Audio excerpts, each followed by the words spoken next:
Prasna, written by Rabindranath Tagore in 1900, this was his vision of free India. Where the mind is without fear and the head is held high, where knowledge is free, where the world has not been broken up into fragments of narrow domestic walls, where the words come out from the depths of truth, where tireless striving stretches its arms towards perfection, where the clear stream of reason has not lost its way into the dreary desert sand of dead habit, where the mind is led forward by thee into ever-widening thought and action, into that heaven of freedom, my Father, let my country awake. This prayer is addressed to God the Father himself.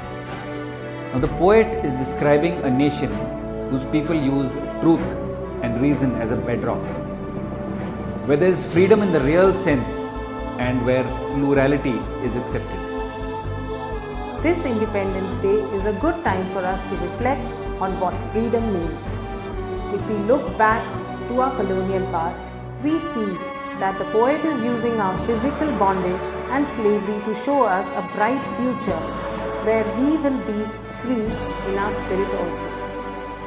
Galatians 5 verse 1 reminds us that it is for freedom that Christ has set us free. Stand firm then and do not let yourselves be burdened again by a yoke of slavery. So we have been set free to truly enjoy the life our Creator designed for us, His original plan for us. So at this point of time, let us ask if the rest of our nation is indeed experiencing the blessings that we enjoy.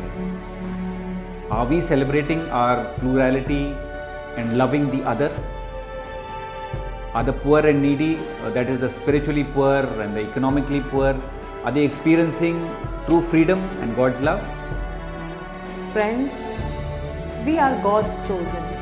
The Bible tells us we are a chosen people, a royal priesthood, a holy nation, God's special possession, that we may declare the praises of Him who called us out of the darkness into His wonderful light. So as God's people, we are called to be light in places of darkness. We no longer face condemnation, but have truly been set free because of Jesus' finished work on the cross. For the Spirit God gave us does not make us timid, but gives us power, love, and a sound mind. Let us pray for our nation now. Lord, we pray that our country would experience true freedom with all citizens having sound mind and discernment.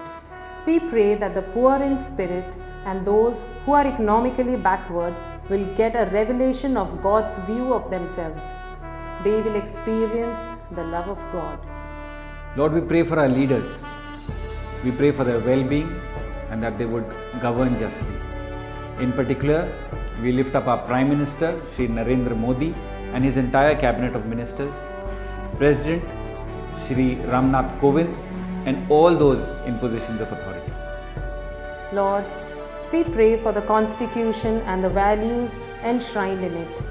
We pray justice, equality, fraternity would exalt our nation, that we would be guided by our godly, ethical, and moral values. Lord, we pray for our social fabric. We pray that love, unity, and respect for the other would permeate every strata of society. Lastly, Lord, we pray for ourselves.